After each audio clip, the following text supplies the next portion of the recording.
Alright, so now in this video we are going to learn how to solve definite integrals. Now what is a definite integral? All the integrals that we solved before this video are indefinite integrals. That means we do not have these tiny numbers or these limits, or we call boundary values of the integrals in those problems that we have solved before. So they are indefinite integrals. Okay, so definite integral means you have to solve the integral, so you have to integrate the function on a specific interval. Okay, on a specific limit or on a specific boundary, within a specific boundary. So how can we do that? Let's review that. What you do is you normally integrate. Okay, so how do you integrate 2x plus 1? So just integrate normally. So it's 2x square over 2 plus 1. Now to show that you are using definite integral, that means you are integrating within these boundaries from 0 to 1 in this interval for x from 0 to 1. Just indicate that. Use these box brackets and put 0, 1 here and here. Okay, just to show that you are using indefinite integral. So now if you simplify, 2 cancel out, so your answer is x square plus 1 within 0 and 1. Now the final step is substitute 1 and 0 to the function that you got, to the answer that you got. So first substitute the value that are the other upper boundary value, the upper limit. So if you substitute 1 square is 1, so we get 1 square plus 1. Have parentheses because it's very important to have parentheses. Subtract by what you get after you substitute in the lower value, lower boundary value. So it's 0 square plus 1. 1 square is 1, 1 plus 1 is 2. 2 minus 0 plus 1 is 1, so 2 minus 1 is 1. 1 is the answer. So you should get a value after you do a definite integral. You are doing it within a specific limit. So the only difference from indefinite integrals is that you use these limit values. Use the upper limit value first, substitute into the result, and then subtract what you get after you substitute in the lower limit value. Okay, let's do exercise 7. So first we have to integrate this function. Now what can we do?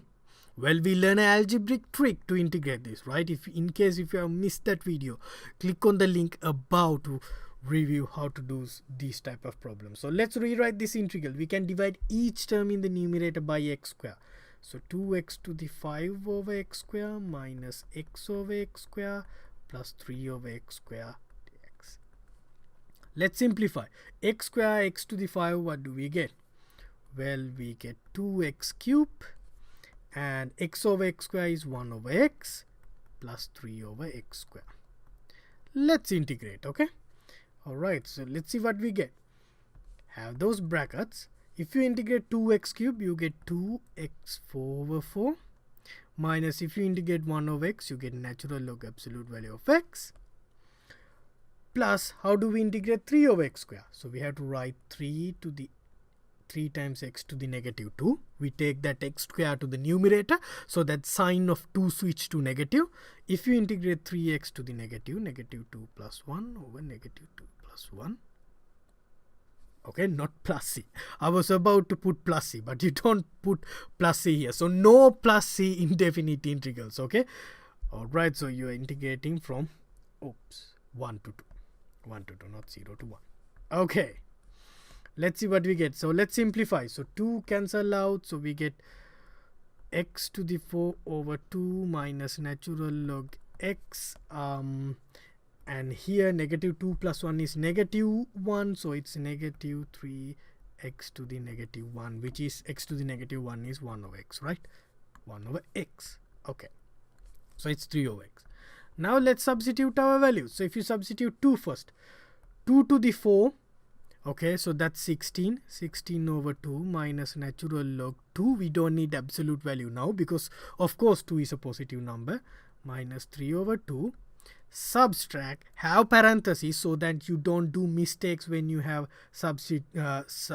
subtraction here. So when you substitute 1 to the 4 is 1, so it's half, minus ln 1 minus 3 over 1. Okay, so ln 1 is 0, 3 over 1 is 3. So let's see, well, how can we simplify? 16 over 2 is 8 minus natural log 2 minus 3 half. Now distribute the negative. Negative half, negative, negative, positive 3. So that is why we need to have parentheses here. Please do have parentheses because that final step can give you a wrong answer. Okay, what do we get? 8 plus 3 is 11 minus natural log 2. Here negative 4 over 2 is negative 2. So this is the answer. Alright, so the final answer is not pretty, but it's okay. That's the answer. It is what it is. Okay, let's do question 2. So you want to integrate x plus 2 times x minus 1. How do you integrate?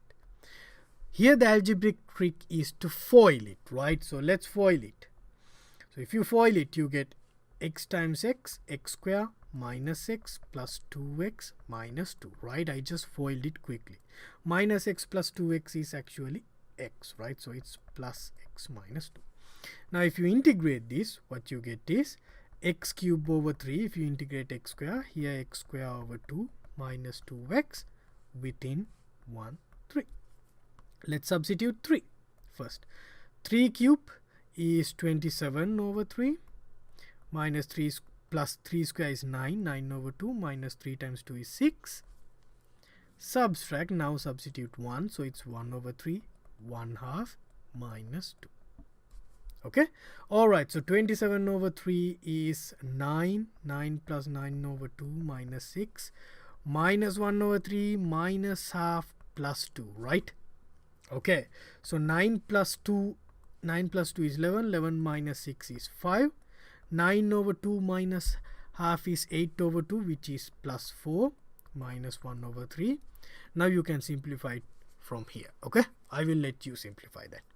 Alright, let's do another problem. Let's do a good problem. Okay, how about we have to integrate sine 2x from 0 to pi. So let's do that. So if you integrate sine 2x, you get negative cosine 2x over 2. Do negative, I negative. So if you don't know that, click on the link above to watch it and learn. Okay, so now we have to simplify it from pi to 0. So if you substitute pi, negative cosine 2 pi over 2 minus cosine 0 over 2. Okay, so now what is cosine 2 pi? So you have to remember the unit circle. Cosine 2 pi is 1, so it's a negative half minus plus cosine 0 is 1 plus half, so the answer is 0. Okay, negative half plus half is 0. Yes. Let's do question 4. We have pi sine x, an indefinite integral, so we don't have limits. 4x minus 5 square root of x over x. This looks complicated, but it is not. We can integrate this separately and this function separately. But before we integrate this one, let's divide each term in this numerator by x. So pi sine x plus 4x to the 5 over x is 4x to the 4. Square root of x over x is actually 1 over square root of x, right? So square root of x is x to the half. We can take x to the half to the numerator. It becomes x to the negative half. Alright, if you have forgotten those things, please refer my previous videos. Okay, so now let's integrate each term here. So pi sine x. Pi is a constant, so don't get worried about that. So pi times, if you integrate sine, you get negative cosine x. 4x to the 4, it's 4x to the 5 over 5. If you integrate x to the negative half, it's x to the negative half plus 1 over negative half plus 1 plus arbitrary constant c. So negative half plus 1 is half. Negative half plus 1 is half, so you divide by half. So dividing by a fraction is same as multiplying by its reciprocal. So reciprocal of half is 2. So let's multiply by 2. This is the answer that you get after you integrate question 4. Alright, so let's do one more question. Let's do question. Let me pick up a different type of a question. Let's pick up question 8. So 1 plus 2t square dt. So you have to integrate with respect to t. What can we do here? What is the trick here? Well, the trick here is to FOIL that. So let's FOIL it. So if you FOIL it, FOILing means 1 plus 2t square times 1 plus 2t square. So let's see, 1 times 1 is 1, 1 times 2t square is 2t square, plus here 2t square times 1 is 2t square, plus 2t square times 2t square is 4t to the 4. Okay, so that's another trick that we learned in the last video of this lecture series, right? We can FOIL and simplify a function. We get everything like in terms of addition or subtraction, then we can integrate each term separately. So if you integrate 1, you are integrating with respect to t. So if you integrate 1, you get t plus 2t cube over 3 here. If you integrate 2t square, here also 2t cube over 3. Oh, I should have add this and should have written 4t square, but never mind, it's okay. Here 4t to the 5 over 5 plus c. Now you can simplify it by adding these two, but that's okay. So I will let you do that.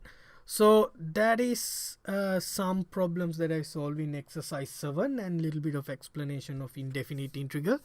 Alright, so then what we have to do is we have to start learning integration by substitution and integration by parts and those type of techniques. So to learn them, I will see you in future videos. So take a good care. Bye bye.